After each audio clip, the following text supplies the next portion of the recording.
Di na ako magtataka kung bakit gustong-gusto nyo magkaroon ng AFAM mo. Yun, nagets ko na bakit. Kasi, para magka-green card kayo at makaahon sa paghihirap, di ba? Nakaahon kayo sa paghihirap, di ba? Yan tayo eh.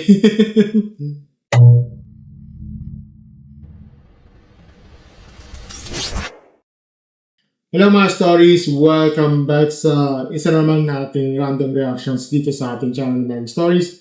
Ako pala si Mikey, no? At ngayon, pag-usapan natin itong post na simple lang ang unang tingin. No? Pero kapag hinihimay mo, no? Ang daming lamang, relasyon, pera, self-worth, at mindset. Okay? Well, straight to the point tayo dito, no, mga stories. Hindi masama maging masaya dahil gumana ang buhay ng isang tao.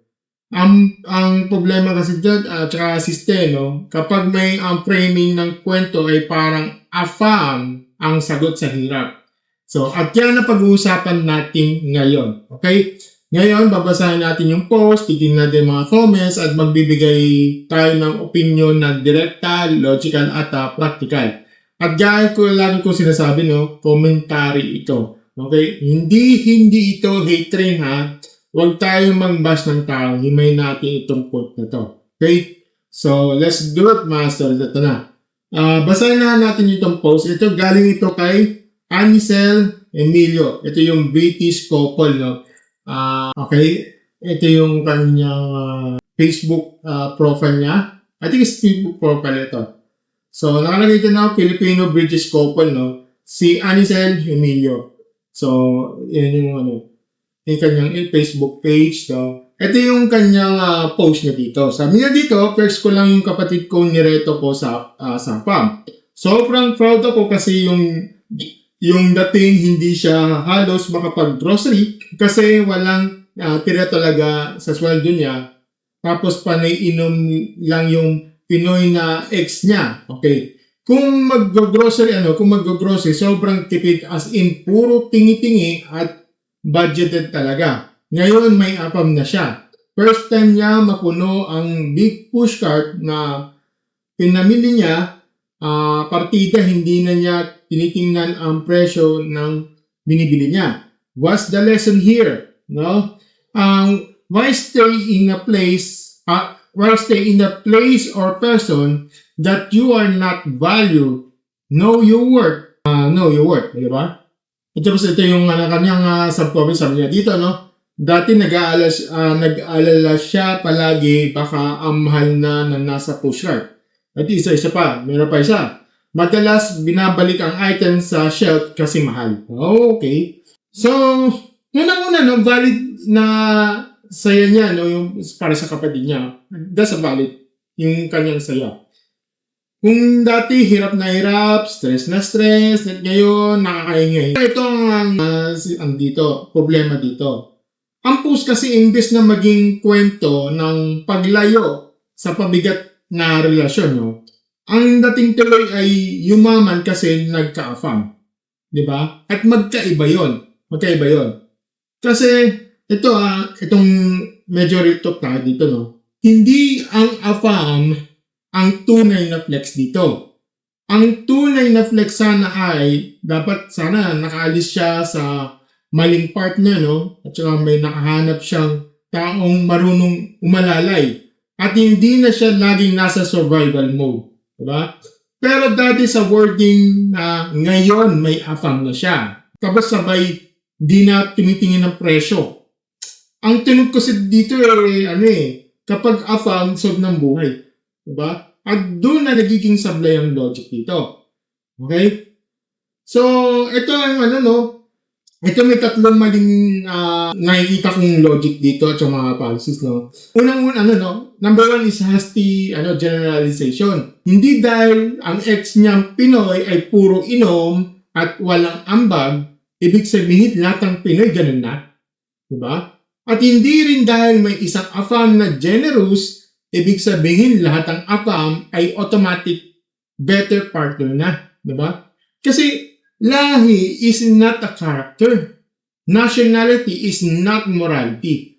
Walang monopolyo ang kabutihan ng kahit anong lahi. Number 2, this is a false cause. Para ang dating dito na nagka-affam kaya umayos ang buhay. Hindi naman natin pwedeng i-simplify ng ganyan ha. Pwedeng maraming dahilan, sabihin natin mas okay yung bagong partner o mas maayos ang trato, may may financial discipline, mas supportive ang relationship, at baka mismo yung kapatid niya ang nakaahon din sa toxic setup, kaya mas gumana ang buhay.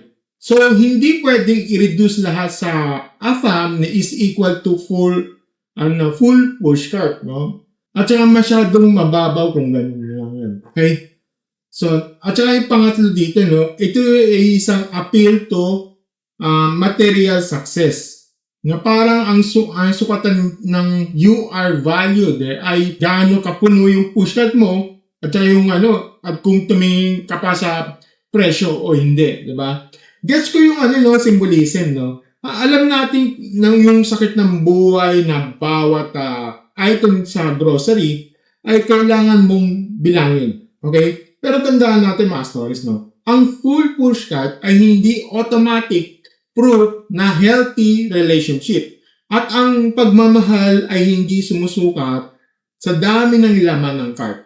Okay? Convenience yan, ginhawa yan, at blessing yan. Pero, hindi yan ang kabuuan ng worth mo bilang tao. Ngayon, maging critical thinking tayo, maging real talk tayo dito.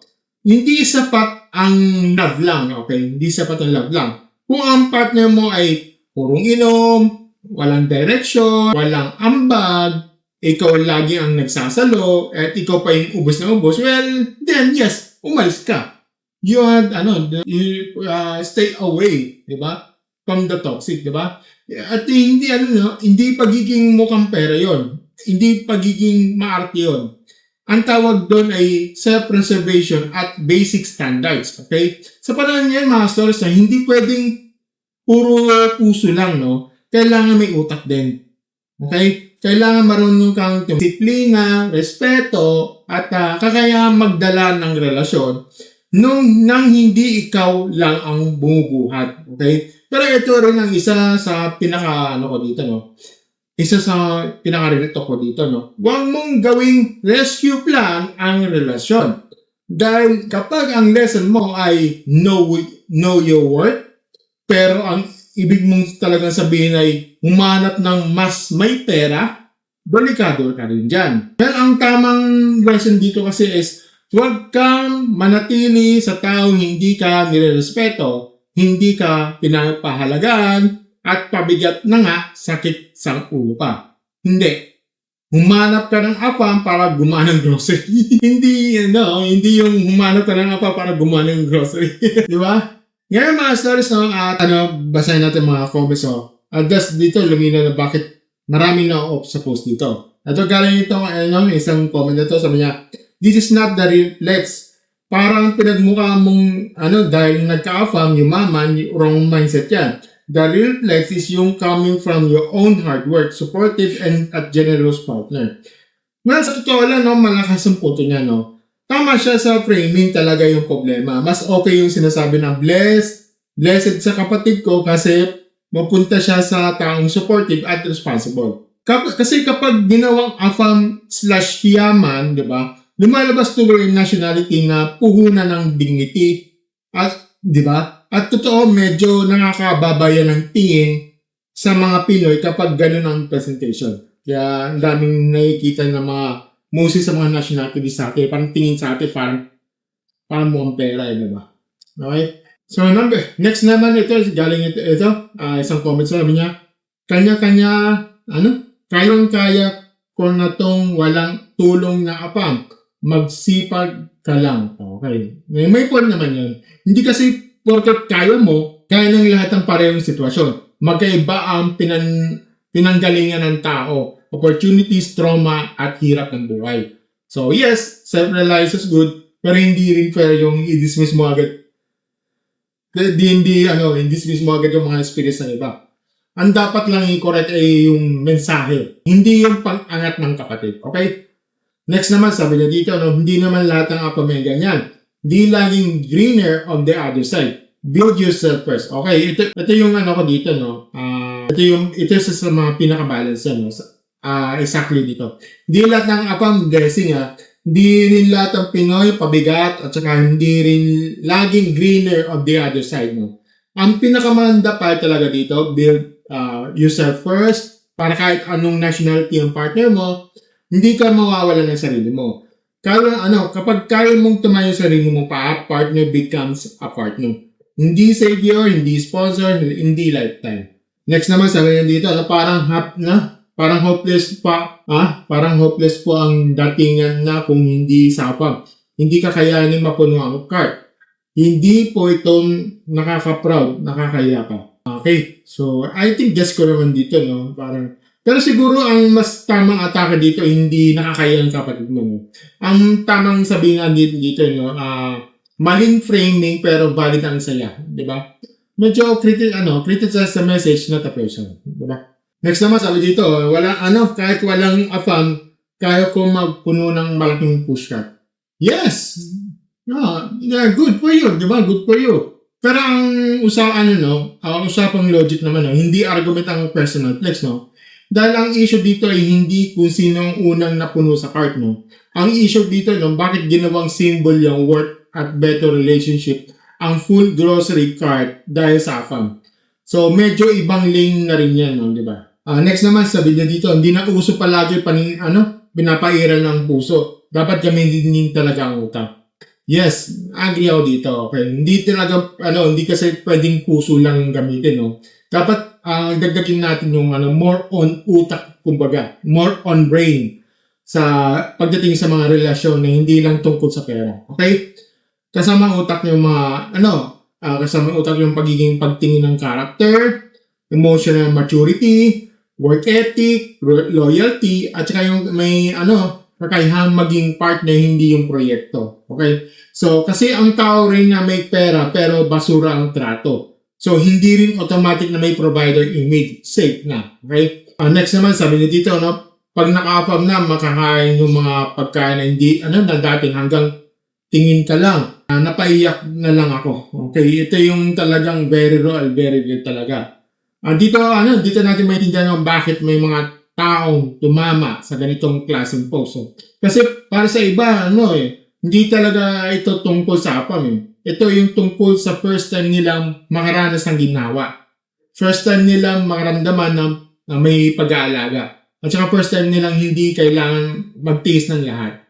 At totoo yan. May mga tao talagang unang nakaranas sa maayos na treatment, sa foreign partner. Pero mga stories, ito yung malaking, itong malaking ito.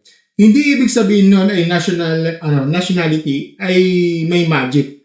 Ang totoong magic kasi dito ay support, generosity, respect, at saka healthy partnership, no? Kung makakuha mo yan ay Pinoy, kung makakuha mo yan sa Pinoy, good. Kung makuha mo yan sa afam, good. Oo. Ang malaga, hindi ka binubura bilang tao. Okay? Next naman, sabi niya dito, TI mindset yan. Parang nang manggagamot. Well, nagigis ko yung gigil mo, no? Ito yung classic ng hominin, no? Imbes na idea ng yung tao agad na inatake. Ito, pero naman sabihin, maling mindset ang dating sa post, no? Tama na yun. Pero hindi mo kailangan ibagsak ang pagkatao ng post para mapunto ng sablay ng mensahe. Ito naman sabi nga dito, may bisayad lang talaga nakaintindi sa human natin, huwag na masyadong seryoso. Okay. Well, pero ito, tandaan natin mga stories mo. Kapag public post na, public interpretation na rin, okay? Hindi lahat makakuha ng inside joke dito, At kung ang lumabas sa mensahe ay may problema, hindi sapat yung joke lang para burahin ng impact.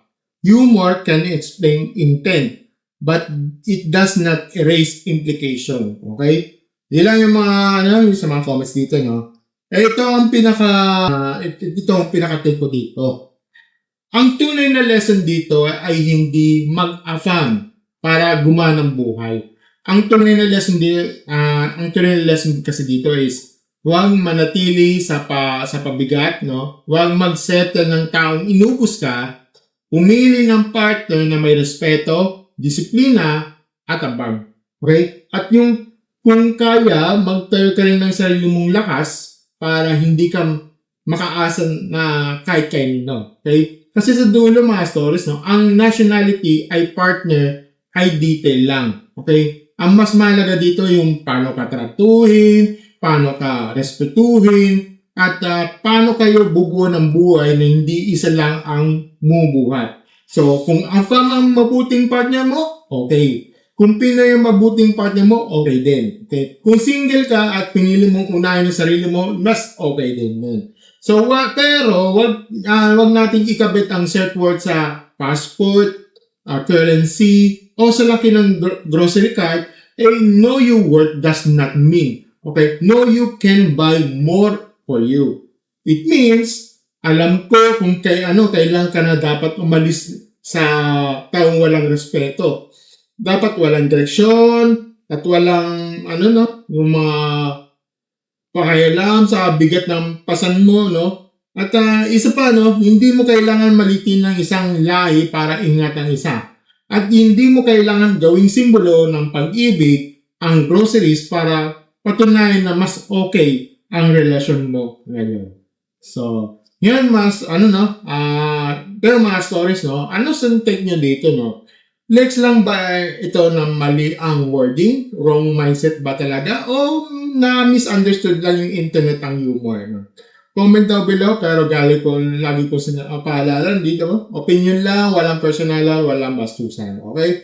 Kung gusto niyo mga ganitong berecha, logical, walang paligo-ligo ng usapan, don't forget to like, share, subscribe sa ating channel, and click the notification button sa ating baba. As always, mga stories. Thank you, and have a good night, stories. Bye!